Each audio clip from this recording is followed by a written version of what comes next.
दो ये बबली बंटी की जोड़ी है जो कई लोगों को चूना लगाते फिर रहे हैं और ये पूरी जानकारी प्रशासन को है, फिर भी ये घटनाएं घट रही हैं। तो अब एक लास्ट मीडिया ही बच गया है जहां से हम लोग कुछ उम्मीद लगा सकते हैं। यूथ डेवलपर्स के बदले में एक नई कंपनी बना लिया यूथ होम्स, और अब उस नाम से ये धोखाधड़ी कर रहा है लोगों के साथ। कोई 2 लाख दिया है, कोई 5 लाख दिया है, ऐसे करके और अच्छा खासा रकम जमा कर लिया। सब सिन्हा और सुमिरन कुमारी, दो ये बबली बंटी की जोड़ी है जो कई लोगों को चूना लगाते फिर रहे पटना, और ये पूरी जानकारी प्रशासन को है, फिर भी ये घटनाएं घट रही है यहाँ पर। और हम एक अकेले नहीं, ऐसे कई लोग इसके विक्टिम हैं। बुद्धा कोली थाना में इसके खिलाफ केस है, दानापुर थाना में इसके खिलाफ केस चल रहा है, रेरा ने इसके अकाउंट को बंद कर दिया है, इसे प्रॉपर्टी को सीज करने का अधिकार दिया हुआ है आदेश, लेकिन कुछ नहीं हो पा रहा है। तो अब एक लास्ट मीडिया ही बच गया है जहां से हम लोग कुछ उम्मीद लगा सकते हैं। अब ये आदमी यूथ डेवलपर्स के बदले में एक नई कंपनी बना लिया यूथ होम्स, और अब उस नाम से ये धोखाधड़ी कर रहा है लोगों के साथ। और अभी पतूत में, कनपा एक जगह है, पतूत में आप देखेंगे वहाँ उसने सरकारी जमीन का एक प्लॉटिंग कर लिया है और उसको ही बेच रहा है हम लोगों से। अब जो लोग उसको ले रहे हैं, पछता रहे हैं वो, लेकिन उनकी पहुंच चूंकि कोर्ट तक नहीं है, न्यायालय में नहीं आना चाहता है कोई भी। कोई 2 लाख दिया है, कोई 5 लाख दिया है, ऐसे करके और अच्छा खासा रकम जमा कर लिया।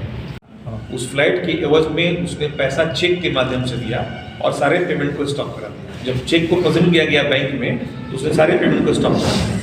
इसके एवज में हमने न्यायालय में एक केस किया इसके खिलाफ में 10/7/22 इस वाली केस है वो, जिस केस में कुर्की जब्ती का आदेश हुआ है, लेकिन पुलिस कोई कार्रवाई उस पर नहीं कर रही है। कोई वारंट का कंप्लायंस नहीं हुआ, न्यायालय ने तो वारंट कर दिया, एनबीडब्ल्यू भी कर दिया, कुर्की भी हो गया, लेकिन पुलिस आज तक कुछ नहीं कर पाई और न ही उस साइट पर गई। एक दिन औपचारिकता बस पुलिस इसके अपार्टमेंट में जहां मेरा फ्लैट है वहां गई और जाने के बाद एक नॉक किया, गार्ड ने कहा कि नहीं है और पुलिस चला गया। जबकि उसी फ्लैट में कई लड़कियों को रखता है और लड़कियां मिली, थाना इंचार्ज जो है दानापुर के, लड़कियां उनको मिली, लड़कियों ने बताया कि हम लोग यहाँ काम करते हैं, क्या काम करते हैं नहीं बताया गया और पुलिस वहां से चली गई। क्योंकि इस समय मैनेजमेंट है इन लोग का। आपका फ्लैट खरीदा था जी हाँ, राधा पैलेस से आर्य समाज रोड में आरपीएस मोड़ के पास, जहाँ एक 3 BHK का फ्लैट हमने उसको बेचा था और 2 गैरेज है। इसमें एक गैरेज में उसने इलीगल कंस्ट्रक्शन करा के और अपना कार्यालय खोल दिया। आप दिखा रहे हैं चेक आपको दिया है सर? हाँ, वही चेक दिया था। बताइए ना क्या हुआ? चेक इसने चेक दिया और सारे चेक को उसने स्टॉप करा दिया। जितना भी चेक वो पेमेंट किया, 5,51,000 दिया था एग्रीमेंट में वो, और 10 लाख का एक ड्राफ्ट दिया जो कैश हो गया, रिमेनिंग 50 लाख का उसने चेक दिया और ये सारे चेक उसको ले जाना होगा। तो सर आपने बिना चेक पास कराए रजिस्ट्री कर दी? इसी को तो फोटोटी कहते हैं। गुड फेथ में हमने आपसे ले लिया, कोई गिफ्ट आपको दिया। सर जब रजिस्ट्री होती है जहाँ तक हमारा डूबा है, मिल गया। और भी लोग हैं इसमें जिनके फर्जरी का शिकार हुए हैं लोग। रेरा में ही केस चल रहा है इसका। हम अगर रेरा में, हम नाम तो नहीं जानते हैं, हमने ऑर्डर दिखाया आपको कि जो रेरा है, जो जिसके परमिशन के बगैर जमीन आप बेच नहीं सकते हैं पटना में, रेरा ने इसके पूरे अकाउंट को फ्रीज कर दिया। मेरे केस में नहीं, पहले कई लोगों का केस था रेरा के अंदर में, उस केस में रेरा ने इसके पूरे अकाउंट को फ्रीज कर दिया है, इसकी पूरी कंपनी को फ्रीज कर दिया है, इसलिए एक नई कंपनी बना ली फिर। और प्रश्न ये खड़ा होता है कि डीएम ने पहली कंपनी को देखे बगैर उसी नाम से रंगीन कैसे बना दिया? अरे परमिशन कैसे दिया बनाने के लिए कंपनी उसको? जो रजिस्ट्रार हमारे यहाँ बैठते हैं कंपनी के, क्या अब तो डिजिटल जमाना आ चुका है, उसका नाम गाँव लिखेंगे निकल जाएगा कई कंपनी के मालिक है वो, फिर नई कंपनी कैसे बन गई? प्रश्न ये खड़ा होता है। तो प्रशासन के साथ मिल के धोखाधड़ी कर रहा है, मेरा ये आरोप है, और मीडिया से ही करना है। इसमें इन्वॉल्व है प्रशासन भी, एडमिनिस्ट्रेशन का फेल्योर है ये, और कुछ रसूखदार नेता लोग हैं इसके पीछे में, जो जेडीयू के हैं, आरजेडी के हैं। अब उनका बिल्ला लगा लेता है गाड़ी में, लगा लिया जेडीयू का झंडा गाड़ी है, ओरिजिनल गाड़ी है, 3 चल रहा है बख्तरबंद गाड़ियाँ पीछे उसके आर्म से लेके, कौन बोलेगा उसके रोड? हम आप तो बोल ही सकते हैं। मान लीजिए अगर आपको टैक्स भी कर दे वो, जितना में गाड़ी रुकेंगे आप पूछेंगे भाई साहब उतना निकल के पीट देगा रास्ता। तो अपनी इज्जत प्यारी आपको है, जान प्यारी है कि आप लड़िएगा इससे फिर, इसलिए कोई इसके खिलाफ में कोर्ट पे आ नहीं पाता। हमने दबोचा इसको पहले, हालांकि 2 केस का और चल रहा है। एक बुद्धा कॉलोनी में चल रहा है 354 का, महिला के साथ छेड़खानी का, और एक चल रहा है रुकसू थाना में 307 का, इसमें बच्चे की जान लेने की प्रयास किया। प्लॉट बेचता है, प्लॉट किस नाम से कंपनी है उसकी? Youth home developers private limited, जो डिफॉल्टर हो चुकी है।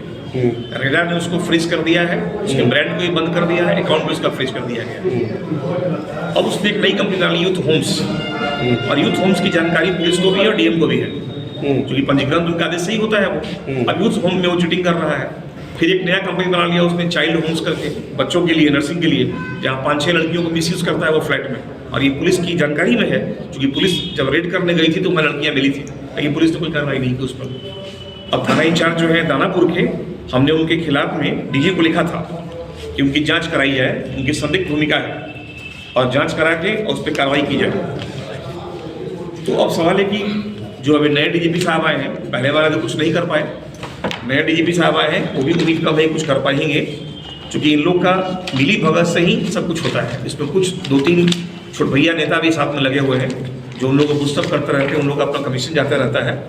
और ये गृह सचिव से लेके तमाम लोगों को दिया गया है पिटीशन इसमें, ताकि वो लोग इस पर कोई कार्रवाई कर सकें। लेकिन ये लोग देखिए, ये पिटीशन है, इसको बाई पोस्ट भेजा गया है, इसको बाई पोस्ट भेजा गया है और ये भेजा गया है गृह सचिव को भी। क्या लिखे आप इसमें? इसमें ये लिखा गया है कि माननीय न्यायिक दंडाधिकारी सुमनकांत झा के शिकायतवाद संख्या 10/7/37 22.2 अभियुक्त ऋषभ सिन्हा एवं सुमन कुमारी के विरुद्ध धारा 420 138 एक्ट के अंतर्गत संज्ञान लिया। संज्ञानोपरांत दिनांक 1/11/22 को वारंट जारी किया गया, जो दानापुर थाना को प्रेषित किया गया। इस पर थाना ने कोई कार्रवाई नहीं की वारंट पर। पुनः दिनांक 15/11/22 को मेमो संख्या 171 के माध्यम NBW निर्गत किया गया। पुलिस उप निरीक्षक से विनोद कुमार को हस्तगत किया गया, परंतु 15 दिन बीत जाने के बाद भी पुलिस ने कोई कार्रवाई नहीं की। मैनुअल भेजा गया था, दस्ती SI को दिया गया था कि आप ले जाकर दीजिएगा वहाँ, तभी कोई कार्रवाई नहीं किया गया। अब बताइए आम आदमी कैसे पुलिस तक पहुँच सकता है?